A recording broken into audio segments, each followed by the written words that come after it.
जय हिंद दोस्तों।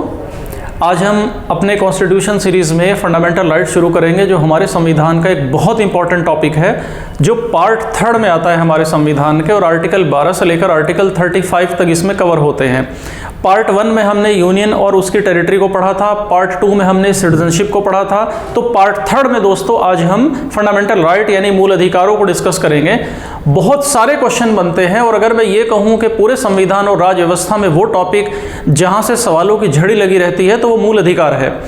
मूल अधिकार हमारे एग्जाम के पॉइंट ऑफ व्यू से बहुत इंपॉर्टेंट है। आप कोई भी एग्जामिनेशन में अपीयर होंगे, आप देखेंगे कि लंबी सवालों की लिस्ट इसमें पूछी जाती है। तो हम ये कोशिश करेंगे कि सिंपल टर्म में इसको समझें और कोई भी कॉन्सेप्ट और क्वेश्चन हमारा छूटने ना पाए।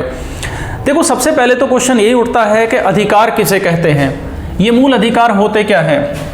आप सभी ये जानते हो कि बाल गंगाधर तिलक ने कहा था कि स्वराज्य मेरा जन्मसिद्ध अधिकार है और मैं इसे लेकर रहूंगा। तो मूल अधिकार का मतलब कुछ उन नेचुरल राइट्स, उन प्राकृतिक अधिकारों से है जो हमें बर्थ के पैदाइशी तौर पर मिलते हैं। पैदाइशी तौर पर हमें सांस लेने का अधिकार मिलता है, हमें कुछ भी खाने का अधिकार मिलता है, हमें चलने का, कहीं भी आने जाने का अधिकार मिलता है। तो नेचर ने एक इंसान को, एक ह्यूमन बीइंग को जो राइट दिए हैं वो दोस्तों मूल अधिकार हैं। तो मूल अधिकार एक नेचुरल राइट्स हो गए, जिसे मैंने आपको समझाने की कोशिश करी बाल गंगाधर तिलक के उस फेमस कोट से। भारत में मूल अधिकारों की कहानी शुरू होती है आज़ादी के आंदोलन के दौरान ही। आज़ादी के आंदोलन के दौरान ही किस तरह 1928 में नेहरू रिपोर्ट आई, उसमें कुछ अधिकारों का वर्णन हुआ, और फिर आज़ादी के बाद जब 26 जनवरी सन 50 को संविधान बना तो भारत ने अपने मूल अधिकारों को अमेरिका से ग्रहण किया। अमेरिका में संविधान में एक चैप्टर है जिसका नाम है bill of rights. Bill of rights यानी अधिकारों का प्रपत्र। तो जो अधिकारों का प्रपत्र अमेरिकन संविधान में है या बिल ऑफ राइट्स है, वहां से भारत के संविधान में पार्ट 3 में आर्टिकल 12 से लेकर 35 तक मूल अधिकारों को जगह दी गई। लेकिन मूल अधिकारों की कहानी इतनी सरल नहीं है, इसकी कहानी सैकड़ों साल पहले जाती है। 1215 में मैग्ना कार्टा साइन हुआ, जब इंग्लैंड के राजा के महल को इंग्लैंड के मजदूरों ने, किसानों ने घेर लिया, इंग्लैंड की जनता ने, और मजबूर कर दिया राजा को कुछ अधिकार देने के लिए। राजशाही या राजा कभी भी अधिकार नहीं देना चाहते, सत्ता हमेशा अधिकारों को अपनी जेब में रखना चाहती है, अधिकारों को अपने हाथों में कॉन्सेंट्रेट रखना चाहती है। लेकिन इंग्लैंड के मजदूरों ने, किसानों ने मजबूर कर दिया, और पहली बार दुनिया ने कुछ अधिकार देखे, और वहीं से शुरुआत होती है मूल अधिकारों की। 1765 में अमेरिका के रेवोल्यूशन के दौरान ये अधिकार चर्चा में रहे, और 1789 में फ्रांस की जनता तो अपने अधिकारों को लेकर इतना ज़्यादा सजग थी कि जब फ्रांस के राजा ने, लुई 16 ने अधिकारों को देने से मना कर दिया, तो पेरिस में जो महल था राजा का, फ्रांस की जनता महल में घुस गई, राजा को घसीट कर बाहर लाया गया और राजा को फांसी पर लटका दिया गया। इतनी ज़्यादा अवेयरनेस थी इन अधिकारों के प्रति। भारत की तो पूरी आज़ादी की लड़ाई ही अधिकारों की लड़ाई है। तो इस प्रकार से भारत के संविधान में लेकिन जो अधिकार आए वो अमेरिकन कॉन्स्टिट्यूशन से आए, ना कि ब्रिटिश या फ्रेंच कॉन्स्टिट्यूशन से। यानी फ्रांस और ब्रिटेन के संविधान से कुछ ग्रहण नहीं किया हमने मूल अधिकारों के चैप्टर में, ये तो हमें अमेरिका की देन है। याद करिए, हमने पढ़ा था कि हर देश से कुछ ना कुछ हमने ग्रहण किया, तो हमने अमेरिका से मूल अधिकार ग्रहण किए। मूल अधिकारों की इस बेसिक बातचीत के बाद हम आएंगे आर्टिकल 12 पर, फिर आर्टिकल 13 के 2 पार्ट हैं, 13(1), 13(2), हम उनको पढ़ने और समझने की कोशिश करेंगे। तो सबसे पहले हम आर्टिकल 12 की बात करते हैं। देखो, आपने एक शब्द सुना होगा बार बार, राज्य। राज्य यानी स्टेट। नॉर्मली तो आपके दिमाग में किसी भी कॉमन स्टूडेंट के माइंड में ये आता है कि राज्य का मतलब होता है यूपी, बिहार, एमपी, राजस्थान। लेकिन पॉलिटिकल साइंस में राज्य का मतलब ये नहीं होता। पॉलिटिकल साइंस में मोटे तौर पर फिलहाल आप ये समझिए कि राज्य का मतलब देश होता है। आर्टिकल 12 हमारे संविधान में लिखता है कि जब तक कोई अन्य मीनिंग ना हो, जब तक कोई अन्य संदर्भ ना हो, तो राज्य का जो मतलब यहाँ दिया गया है वो पार्ट 3 के लिए है। तो आर्टिकल 12 जो है वो राज्य को डिफाइन करता है, डेफिनेशन ऑफ स्टेट है, राज्य की परिभाषा है। और इसमें कहा गया है कि राज्य क्या होगा, स्टेट क्या होगा। तो आर्टिकल 12 के मुताबिक स्टेट होगा देश और उसकी संसद।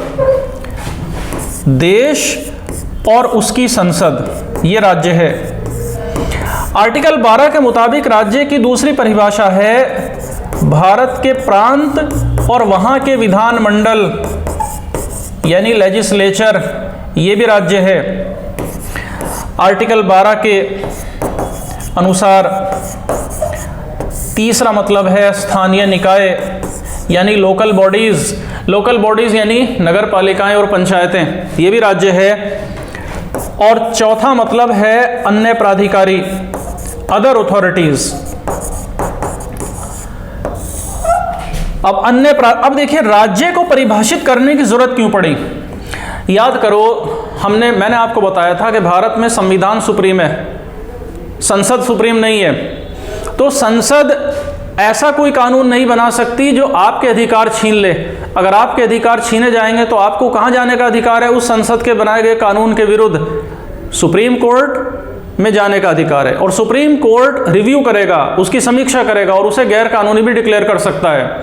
तो इस तरह संसद अपनी सीमाओं से आगे नहीं बढ़ सकती।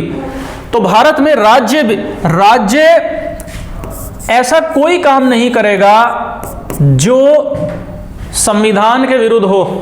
तो राज्य को भी संविधान के भीतर ही रहकर काम करना है। तो पहले तो आप राज्य के विरुद्ध ही तो सुप्रीम कोर्ट जाएंगे। तो पहले ये पता तो हो कि राज्य कौन है। क्या बीसीसीआई राज्य है? क्या एनसीईआरटी वाला जो संगठन है क्या ये राज्य है? क्या सुप्रीम कोर्ट राज्य है? या सुप्रीम कोर्ट का चीफ जस्टिस जब एक जज के तौर पर काम करेगा तो क्या तब वो राज्य है? तो ये बहुत सारे अनगिनत और अनसुलझे सवाल हैं। अगर इनको सॉल्व करा जाएगा तो तभी तो आप जुडिशियल रिव्यू करा पाओगे। तो पहले तो पता होना चाहिए कि राज्य क्या है। तो आर्टिकल 12 ने इसको क्लियर कर दिया। और आर्टिकल 4 में जो अन्य प्राधिकारी हैं, अदर अथॉरिटीज हैं, इसको समय समय पर सुप्रीम कोर्ट ने डिसाइड करा। सुप्रीम कोर्ट ने बताया कि क्या चीज राज्य है और क्या चीज राज्य नहीं है। राज्य की इस परिभाषा के बाद हम बात करेंगे आर्टिकल 13 की, आर्टिकल 13 की। देखो आर्टिकल 13 के बारे में पहले जनरल बात मैं एग्जाम के हिसाब से आपसे डिस्कस करूंगा। आर्टिकल 13 बोलता है, देखो आर्टिकल 13 जो है ये बताता है जुडिशियल रिव्यू के सिद्धांत को। जुडिशियल रिव्यू यानी न्यायिक समीक्षा। मतलब संसद ऐसा कोई कानून नहीं बना सकती जो संविधान के विरुद्ध हो। और अगर ऐसा बनाएगी कानून तो देश के हर व्यक्ति को यह हक है कि वो सुप्रीम कोर्ट में जाकर उसका रिव्यू कराए। और अगर संसद ने वो कानून गलत बनाया है तो सुप्रीम कोर्ट उसको दोस्तों रोक देगा, रिजेक्ट कर देगा, कैंसिल कर देगा, वॉइड, नल एंड वॉइड कर देगा, जीरो घोषित कर देगा उस कानून को अगर वो संविधान के विरुद्ध होगा तो आर्टिकल 13 न्यायिक समीक्षा की बात करता है। न्यायिक समीक्षा यानी हमारे जज, हमारी न्यायपालिका, हमारा सुप्रीम कोर्ट संसद के बनाए गए उस कानून को परखेगा, जांचेगा, यानी उसकी समीक्षा करेगा। यह मतलब है न्यायिक समीक्षा का। तो आर्टिकल 13 एक तरह से ढाल है हमारे मूल अधिकारों की। आर्टिकल 13 ही वो ताकत देता है कि अगर मूल अधिकार छीने जा रहे हैं तो कोई भी व्यक्ति सुप्रीम कोर्ट जा सकता है। तो आर्टिकल 13 ढाल कह सकते हैं, शील्ड कह सकते हैं, या मूल अधिकारों का सुरक्षा कवच आप इसको कह सकते हैं। और क्वेश्चन आया आपके एग्जाम में कि मूल अधिकारों का सुरक्षा कवच किसे कहा जाता है? तो आर्टिकल 13 को कहा जाता है। आज के बाद अगर इस तरह से सवाल आएगा तो आप गलती नहीं करेंगे। अब आर्टिकल 13 की इन बुनियादी बातों के बाद हम बात करेंगे आर्टिकल 13 के खंड 1 की। इसके दो भाग हैं, आर्टिकल 13 क्लॉज 1 और आर्टिकल 13 क्लॉज 2। 13 क्लॉज 1 और 2 में बहुत ही ध्यान से समझेंगे, नॉर्मली किताबों से बात क्लियर नहीं होगी। 13(1) में देखो एक बात बताइए, जब हमारा कॉन्स्टिट्यूशन बना 26 जनवरी 1950 को, तो क्या इससे पहले कानून नहीं थे क्या? भाई कानून तो इससे पहले भी थे। अंग्रेजों ने 1861 में पुलिस कानून बनाया, फिर और समय समय पर कानून बनाए, सती प्रथा को मिटाने का कानून बनाया, सजा देने के कानून बनाए। तो कानून तो पहले भी चले आ रहे थे। तो आर्टिकल 13(1) कहता है कि संविधान बनने से पहले, यानी 26 जनवरी 1950 से पहले अगर कोई कानून था और वो कानून अगर अब बन गया है, मूल अधिकार आ गया संविधान में, तो वो पहले वाला कानून अगर मूल अधिकार से टकराएगा, यानी मूल अधिकार में कुछ और लिखा है और उस पहले वाले कानून में मूल अधिकार के उल्टा लिखा है, तो पहले वाले कानून की नहीं चलेगी, मूल अधिकार उसको ढक लेंगे, यानी मूल अधिकार की चलेगी टकराने पर, पहले वाले कानून की नहीं चलेगी। ये मतलब है 13 खंड 1 का।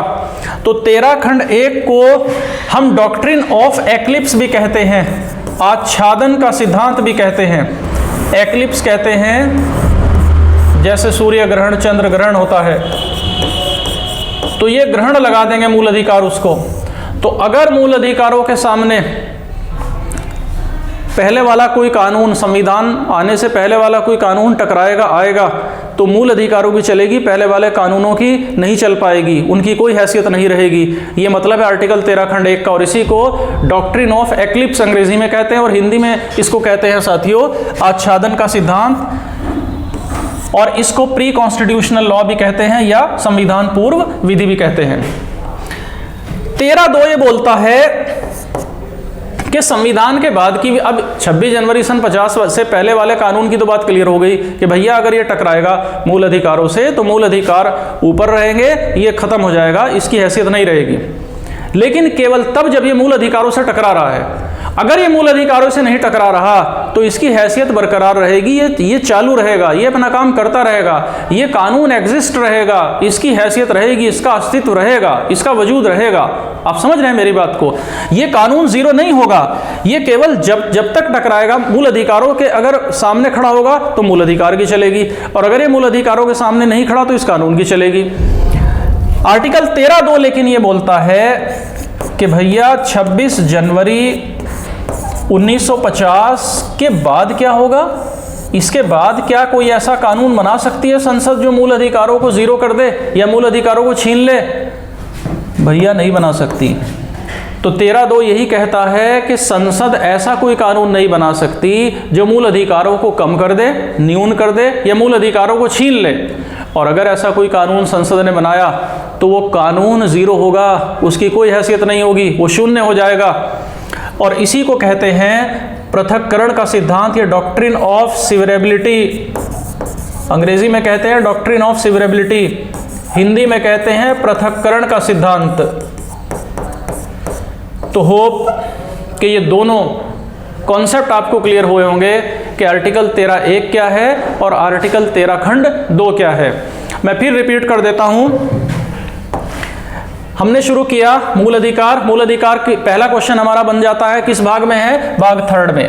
दूसरा क्वेश्चन बनता है कहां से लिए गए हैं? अमेरिका से। अमेरिका के संविधान के किस चैप्टर से लिए गए हैं? अधिकारों के प्रपत्र से। इनकी जड़ें कहां हैं? 1215 के मैग्ना कार्टा जो ब्रिटेन में हुआ था।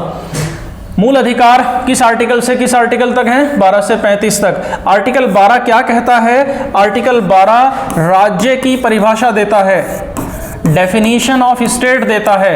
और आर्टिकल 12 क्या बताता है? 12 बताता है कि मूल अधिकारों राज्य के अंदर 4 कंपोनेंट आएंगे, 4 एलिमेंट आएंगे। पहला एलिमेंट आएगा देश और उसकी संसद, दूसरा आएगा प्रांत और उसके विधानमंडल, तीसरा आएगा स्थानीय प्राधिकारी यानी नगर पंचायतें, नगर पालिकाएं और पंचायतें, और चौथा है अन्य प्राधिकारी। अन्य प्राधिकारी के अंदर ये न्यायपालिका तय करेगी कि किसको राज्य माने किसको न माने, और उसने एक लंबी लिस्ट दे रखी है किसको राज्य माना और किसको नहीं माना। इसके बाद हमने पढ़ा आर्टिकल 13 क्या है। तो आर्टिकल 13 में जुडिशियल रिव्यू का सिद्धांत है, न्यायिक समीक्षा का सिद्धांत है। आर्टिकल 13 क्या है? एक सुरक्षा कवच है, एक ढाल है, एक शील्ड है संविधान के मूल अधिकारों को बचाने की, नागरिकों के अधिकारों की सुरक्षा करने की। अगला क्वेश्चन ये बनता है कि आर्टिकल 13(1) में क्या है? तो आर्टिकल 13 के 2 भाग हैं। 13(1) में क्या है? संविधान पूर्व विधि, प्री कॉन्स्टिट्यूशनल लॉ, यानी 26 जनवरी 1950 से पहले भारत में जो कानून चले आ रहे थे अगर वो मूल अधिकारों से टकराएंगे तो वो गौण हो जाएंगे, उनकी हैसियत नहीं रहेगी, मूल अधिकारों की चलेगी। लेकिन अगर वो मूल अधिकारों से नहीं टकरा रहे तो उनकी हैसियत बनी रहेगी। इसको कहते हैं आच्छादन का सिद्धांत या डॉक्ट्रिन ऑफ एक्लिप्स। आर्टिकल 13(2) क्या है? 13(2) में संविधान के बाद की, संविधान बनने के बाद के कानून की बात है, यानी अब संसद कोई ऐसा कानून नहीं बना सकती जो मूल अधिकारों को छीन ले या मूल अधिकारों को कम कर दे। और अगर बनाएगी तो क्या होगा, तो हमने डिस्कस कर लिया कि जुडिशियल रिव्यू होगा, हर नागरिक को यह अधिकार होगा कि वो सुप्रीम कोर्ट चला जाए या हाई कोर्ट चला जाए, दोनों जगह जा सकते हैं। ध्यान रखना कि मूल अधिकारों को, यानी जो ये अधिकार हैं, जो नेचुरल राइट हैं, हर बंदे को पैदा उसके इंसान होने की वजह से मिले हैं, पैदाइशी अधिकार हैं, उसके जन्मजात अधिकार हैं, इनको हाई कोर्ट भी लागू करा सकता है और इनको सुप्रीम कोर्ट भी, तो व्यक्ति कहीं भी जा सकता है। और यह एक बात और याद रखिएगा, एक क्वेश्चन ये था कि मूल अधिकारों को लागू कराने में यानी परिवर्तन कराने में किसका अधिकार ज़्यादा है, हाई कोर्ट का, सुप्रीम कोर्ट का? तो दोस्तों याद रखेंगे, हाई कोर्ट का अधिकार मूल अधिकारों को लागू कराने में सुप्रीम कोर्ट से ज़्यादा है। तो हाई कोर्ट की हैसियत मूल अधिकारों के संदर्भ में सुप्रीम कोर्ट से अधिक है। होप के जितने भी कॉन्सेप्ट और मैंने आपसे ये बातें डिस्कस करी आप इनको याद रखेंगे। हम मूल अधिकारों में इसके बाद फिर आर्टिकल 14, आर्टिकल 15, 16 ये सब डिस्कस करेंगे, 1 बाय 1 डिस्कस करते चले जाएंगे। इसके बाद मूल अधिकारों के बारे में हम और जो भी चर्चा होगी, फिलहाल आप इतना तैयार कर लें। कोई डाउट हो तो कमेंट सेक्शन में मुझे बताइए, हम कोशिश करेंगे आपके सवालों के जवाब देने की। Thank you. जय हिंद दोस्तों।